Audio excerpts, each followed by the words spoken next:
પાટણ જિલ્લામાં ઉત્તરાયણ પૂર્વે જ માતમ. હારીજના ધાબા પરથી પટકાયેલા 10 વર્ષીય કિશોરનું સારવાર દરમિયાન કરુણ મોત. વાલીઓ માટે લાલબત્તી સમાન કિસ્સો. પતંગ ચગાવતા સમયે સાવચેતી રાખવી અનિવાર્ય.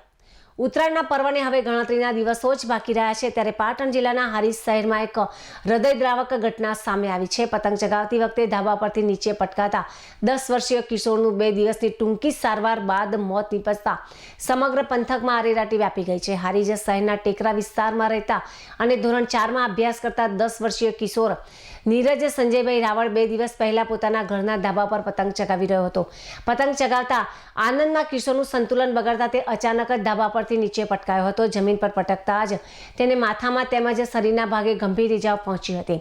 ગંભીર રીતે ઘાયલ નીરજને તાત્કાલિક સારવાર અર્થે ખાનગી હોસ્પિટલમાં ખસેડવામાં આવ્યો હતો, જ્યાં છેલ્લા 2 દિવસથી તે જીવન અને મરણ વચ્ચે જંગ લડી રહ્યો હતો. જો કે તબીબોના અથાગ પ્રયત્નોથી છતાં આજે આ આશાસ્પદ કિશોરનું કરુણ મોત નીપજ્યું છે. ઉત્તરાયણના તહેવાર પહેલા જ વહાલ સોયા પુત્રના મોતના સમાચાર મળતા રાવળ પરિવાર પર આપ ફાટી પડ્યું છે. ધોરણ 4માં ભણતા બાળકના નિધનથી પરિવાર સહિત સમગ્ર ટેકરા વિસ્તાર અને સમાજમાં ઘેરા શોકની લાગણી પ્રસરી ગઈ છે.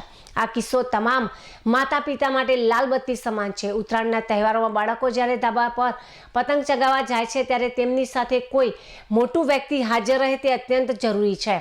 અગાસી પર પેરાફિટ વોલ ન હોય તો બાળકોને ત્યાં મોકલવાનું ટાળવું જોઈએ, જેથી આવી દુઃખદ ઘટનાઓ રોકી શકાય.